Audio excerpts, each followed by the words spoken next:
Hello, friends. See how great an episode can be when you bring back personal story?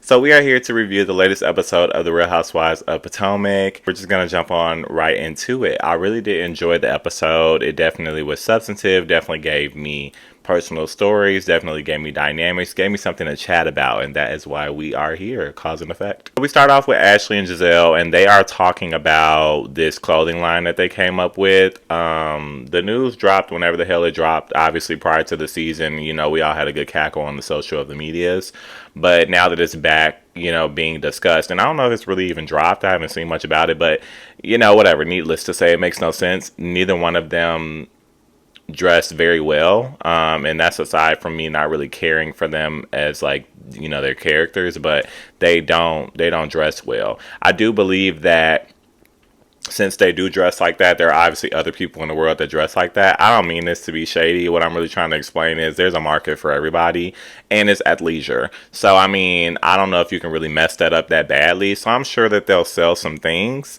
but I don't know how the venture came about and why they decided to do it together, but I'm all about making a coin, so I will say good for them for that. I won't be buying any leggings though. And I did think it was interesting that Ashley was explaining the combination of the two, and she's like, we want to bring sexy and chic. And I'm like, well, the plot has been lost on both of those already. We then move on and we're talking about Karen's property. I don't know what more can be said besides what we've already said, but good for Karen. We are with Robin and Mia, which I think is an interesting link up, but I guess it's calling back to earlier in the season when Mia, opened up to Robin about the financial stuff with Gordon and what was happening with the friend, because they, Robin and Mia had those similarities or whatever the hell. And so they link up, but I also do appreciate that, no shade, because we need the dynamics and we just really haven't been seeing that. It just, the plot had been lost on this entire season. So yes, please have the ladies link up and do salt baths and have conversations, like, for God's sake, please. So, they talk about the stuff that I just mentioned, like the fact that she had filed for divorce. She breaks that news to Robin. I don't really care about that. And she talks about the financial stuff, which we've already talked about. And then she really talks about the most important thing. She discusses the fact that Karen is having this trip because, Gizelle was not at Candace's event. She was not missed, and that's when Karen told them, I'm not inviting everybody, but I'm going to put everybody's name in a hat and I'm going to pull from that. So Mia is sharing that information with Gizelle, and literally this whole time I realized that I was saying Gizelle, and I could go back on my recording and redo it and say Robin, because that's who I meant, but they're pretty much the same person, and y'all know what I meant. Robin then gives this random story, which I thought was fun for Housewives purposes, because it felt like a Housewives moment. Like, I'm like, ooh, fun, like, ooh, fun tea. And she basically was saying, there was a situation where, earlier on when she met Karen some years ago or whatever, she had taken Karen's phone for some reason. I don't remember what the reasoning was. And when she took the phone and looked at it, she noticed that there was a screenshot of herself, Robin, and her family, plus like some extended family. I think it was like her mother or something like that, but kids and Juan or something like that. They showed the picture, but I don't remember. And it was a screenshot of it on Karen's phone. And I can definitely see how that would be weird, especially for somebody that you're freshly meeting or freshly getting to know. But also maybe, Karen took a screenshot to say, oh my God, they look really cute. Or maybe Karen took a screenshot to be like, oh, this that girl Robin, word around town is her man's cheating on her, and she sent it out to her friends. Like, that screenshot could have meant anything. Robin has a confessional where she says that's when she first realized that Karen was obsessed with her. Robin definitely, well, this group in particular, they throw around trigger words quite easily. Like, the word obsessed is kind of crazy. And then they play this montage of Karen like asking Robin about her marriage and asking her about this, that, and the third. And all of those things felt like good questions to me. It didn't feel like obsession, but Robin is open to her experience. I did think it was interesting though when Mia was explaining to Robin the whole divorce thing. Robin sort of took to her confessional to shade Mia, and it reminded me, not that it was lost on me, but I'm glad that we get some more current, tangible examples of the fact that Gizelle and Robin always shade Mia just like anybody else, but Mia tends to like follow up behind them and want to be in that crew. But nonetheless, I digress.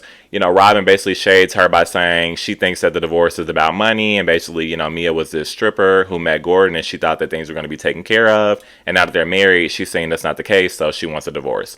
To me, I clock shade. Mia, though, she's probably, for the sake of following up behind the Green Eye Bandit, she's just going to let it go, because if the the embezzle thing that Giselle brought up last reunion didn't tickle her, then this definitely shouldn't be an issue. And then they also briefly talk about therapy. Mia asks Robin if she and Juan are in therapy, and Robin says she doesn't feel like they need it. I think I've gotten enough reads in on Robin, so I will just reserve. Moving on, more about personal story. I appreciated seeing, like, it felt refreshing seeing Wendy and Eddie go on a date. I just feel like we haven't been able to see that much. We really haven't gotten much personal story as it pertains to Wendy, in my opinion, or more so with her family, I guess I would say. And so I did appreciate being able to see her talk more about her show with Eddie, and he's talking about the fact that he's doing the Happy Eddie cannabis, which I think is really, really cool. And I like the fact that they have these, you know, 9 to 5s where like he's an attorney and she is a doctor, but you know, now they're doing other ventures because I'm doing the same thing, right? Like I'm an attorney and I do YouTube. So I relate to that storyline. And then they also take it a step forward to talk about the dynamics in their relationship and making time for each other because they're obviously, you know, so busy. So I appreciated hearing that storyline. This personal story I think is fun to follow. And it's necessary for a show called The Real Housewives, but you know, I'm not gonna harbor on that. We then move on to Karen and Ray. They're also on a date. And this is the point in the episode where I was really like, yes, like we're actually getting to see bits and pieces of everybody. Like this makes sense. I just said I wasn't going to harbor on personal story, but I have to highlight my notes. And we talk a little bit about Karen's health again. And, you know, I guess we have to bring it up again because we haven't really had much discussion with Ray about it. So fine. But most importantly, they kind of talk about the trip that Karen is setting up. And I did think it was funny and like Housewives-esque for her to highlight, like, yeah, you know, I told them I was going to pull hats, you know, names out of a hat for who can come, but I only put the names in there that I wanted to put in there. So therefore, you know, I pulled the names out that I wanted. And the names that she pulled out were Ashley, Gizelle, Candace, and Wendy. And I did think it was interesting that she noted, I love that she gave some type of explanation, because when I saw the group in preview from last episode, I was thinking like, oh, this is like a producer thing. Like she really did a really good job to produce this. Either a producer told her to invite those people or she invited them herself. Either way, it was produced and it was done very well. So I did like that they asked her the reasoning behind the people that she invited. And I thought it was interesting that she said she invited Ashley because she is Gizelle's sidekick. Excuse me, I don't want to paraphrase. She said wingman, but same difference. And I'm like, well, what happened to Robin? And that kind of colors in the lines of my coloring book for me, because I definitely feel like Gizelle has kind of dropped Robin off over here because Robin's not really participating in the scheming of it all that Gizelle likes. Robin's kind of dealing with her own things. So she had to pick up somebody that likes to scheme, and her name would be Ashley Darby. So, you know, Karen said it, not me. And, you know, that's her wingman. So fine. We see Karen send out the invite, which is typical Housewives fashion. I like that. It's giving me the esque. It's giving me the Housewives episode that I need. Whoever did this episode, where have you been all season?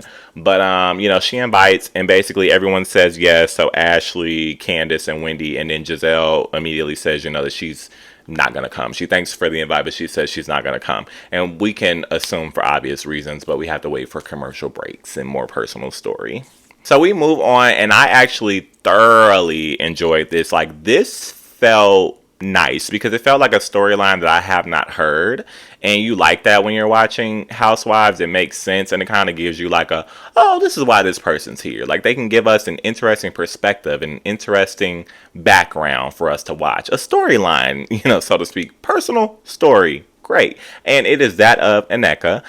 They're calling her Nneka like repeatedly, even when she was just on Watch What Happens Live. So I'm starting to question whether Nneka is even the lady's name. Maybe we should just all call her Nneka, which I think sounds obnoxious, but whatever. She explains very briefly, great timing, that essentially, you know, she and her husband dated for long distance for so long. And now not only are they getting married, but they're living in the same house. So it's a huge dynamic change.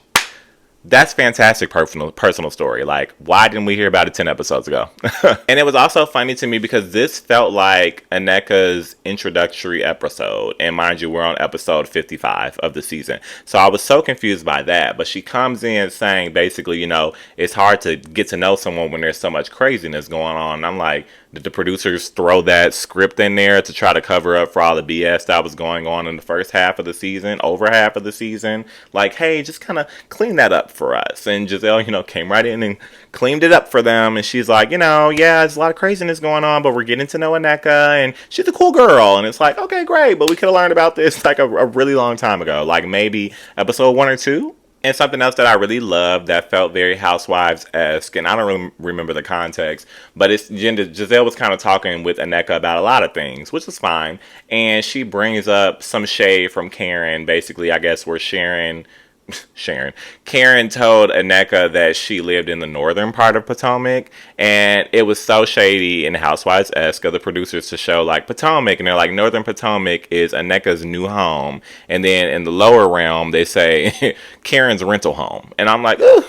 And I always do like love me some Karen, no shade to Karen, but I have cringed ever since Karen moved into that home, and that was years ago. Like ever since I first saw it, and every time that I see it now, I'm just like, it just doesn't give. Like, it doesn't give. On top of the fact that it is a rental. No Sade, because I rent, I don't own, but I'm just like, I think I just have higher expectations for Karen. Whether they be rooted in rationale or not, that's how I feel. Charisse comes, and I think it's interesting. Aneka kind of spoke to it. Well, Charisse kind of spoke to it. They both did a little bit last episode, but we get more context of Aneka saying, they're neighbors and they've been hanging out a lot, like going out at night. And I'm like, I feel like that would have been fun to see, even if just once, right? Like I already said, I thought it was weird that Aneka was telling us, oh, I, went out with Charisse and I also saw Jacqueline and she was talking stuff about Mia. I think that's weird that wasn't like on the show. They can't control maybe the filming of it, I guess. Like maybe that one got away from them. But I think we could have at least gotten something with Charisse and Aneka. Like I think that would have been a fun dynamic. But I don't produce the show. While they're there, so we got Gizelle, Aneka, and Charisse, and Gizelle brings up Karen's trip. And basically, she says that she doesn't want to go, as we could have guessed, like I said, because Candace and Wendy are going to be there. And she, starts playing the victim. And she's like, I don't want to be there because, what she say? She's concerned about her safety. And we've already gotten into this, so please refer back to that episode, whatever the hell episode that was, when she was talking about the hundreds of death threats that she received as a result of her actions on the show, not because Candace or Wendy did anything to her. Oops, did I spill that tea? But we're going to move on. Because they're not going, or whatever, something happened. Now Karen is texting them in that moment, basically everybody saying, hey, I increased the liability, because she said she didn't have enough liability. She increased it, so now everybody can come. And the immediate responses that we saw were from Robin saying that it was last minute, I guess because it was like happening the next day. So Robin's like, it's last minute. Wendy and Candace were both like, yeah, we said we were going to be there, we'll be there. And then Mia's like, I'm caught up on the initial invite, because Wendy highlights like, hey girl, I said in your initial invite that I'd be there, it's still going to be there. And I felt like that was shady, so Wendy let the ladies know like there was an initial invite and some of you guys are included, some of you were not, so I'm just trying to let you know. So I thought that was shade, and I thought it was cute. So basically, when we come back from commercial break, we're, finding out who decided to go on the trip. I guess somebody asked Aneka why she decided to come, as if she really had a choice. She's a newbie. We don't know anything about her. She needs to be there by all means. Even if they're at the Dairy Queen, she needs to come. But she's saying, major shade to Karen. So I have to give it to her in terms of like beginning to work, like thank God. And again, maybe it was the producers underutilizing her because it was for the attack of Wendy at first, and now they have to reroute, so maybe it's not her fault. But kudos for working in terms of being a housewife, but also like, ooh, major swing at Karen, like what's going to be the response. But she says, essentially she knows that Karen has just, she's getting used to being a senior citizen now, so she'll excuse some, fluctuation in character, basically, excusing her late invite. And I'm like, okay, very long read, but I thought it was cute for her. They're in the car, I guess, for like 2.5 hours, and they're talking about the guest list because the people that end up coming are Ashley, Candace, Wendy, Aneka, and Karen. That's it. So no Mia, no Gizelle, no Robin. So Karen, tells them that she's shocked that Gizelle wouldn't come because she's good with Gizelle, so she don't know why. Candace is kind of like, girl, you know why. And then she really kind of felt like Mia, like, STFU essentially about her, complaining about being invited late. But Aneka, again, good for her, kind of working. I kind of, I was about to say living. I'm not living, but at least she's working. Participation award is for her.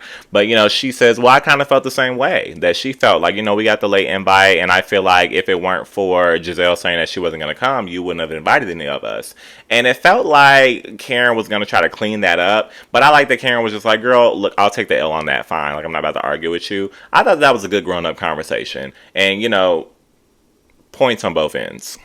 They start cackling because they're in the car forever. So Wendy starts talking about the fact that she's doing the Happy Eddie thing. I'm wondering if Ashley's ears are gonna ring because that comes for her friend Deborah calling him Happy Eddie and that big flop of a situation. But she kind of is playing on her phone as she typically is.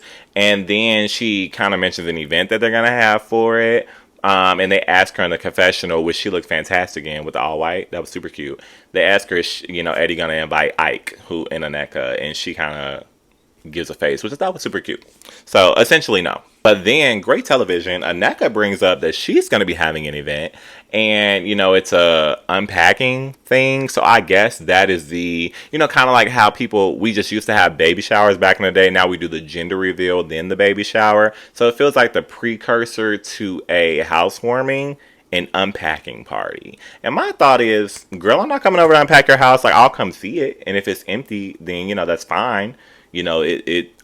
That's fine, but I'm not gonna unpack your things. So I'm wondering what that party is going to entail. Essentially, she says everybody's invited. Wendy's kind of giving the shade in the back, and Ashley, who's sitting next to her, is like, "Oh, let me get to work."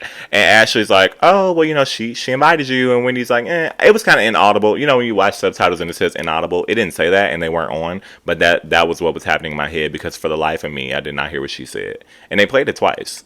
I didn't hear it, but essentially, it was the shade that she didn't give a damn.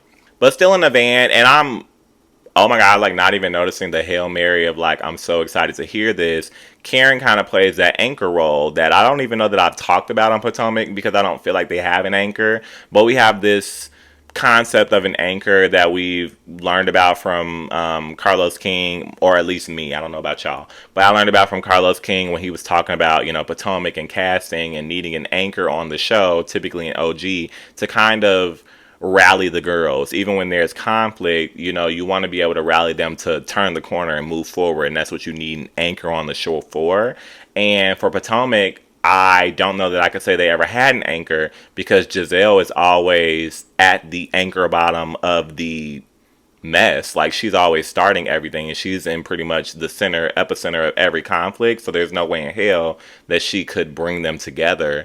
And she's more divisive than anything, always has been. And then Karen has always kind of been a fence rider. And even with this season going, and even with her making her tagline about riding the fence and kind of trying to get away from that narrative, I still felt like she was a fence rider. But I feel like this is kind of going to be a caveat to counter that and show like, okay, she's still not going to necessarily veer toward a side and be like, you're wrong, you're right, or you're both wrong. She's not even going to do that. She's still probably going to ride that fence. However, she is going to urge the ladies to turn the corner in some capacity. And to be honest with you, I'm fine with that. If that is the extent of what Karen can do in terms of holding people accountable, I think it works, because at least they have some type of voice of reason. Because again, they, to my knowledge, have never had one. I've never even heard somebody say, even when they're finished yelling at each other, let's at least be open to moving forward. That works for me in this group. Like, I feel like that'll change things substantially, to be honest with you. It's a small thing, but I think it's going to make a huge difference. I don't know if I said it because I just went into a long description, but basically Karen urges them to move forward. She's like, I don't want to leave it like that. Let's just be open to moving forward. Boom.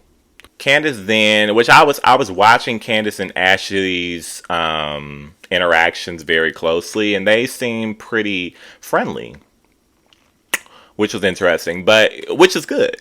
And it's funny because it goes against that narrative that the girls are trying to run with on social media. Like, oh, well, the reason that, Candace and Ashley are being pushed out, or Candace and Wendy are being pushed out, it's because of them, and they've done it to themselves, and they control that dynamic. They could have made those changes, and they're divisive, and they don't try to resolve things. It's funny that you say that because Candace always coexists with Ashley, and they're being friendly in this moment.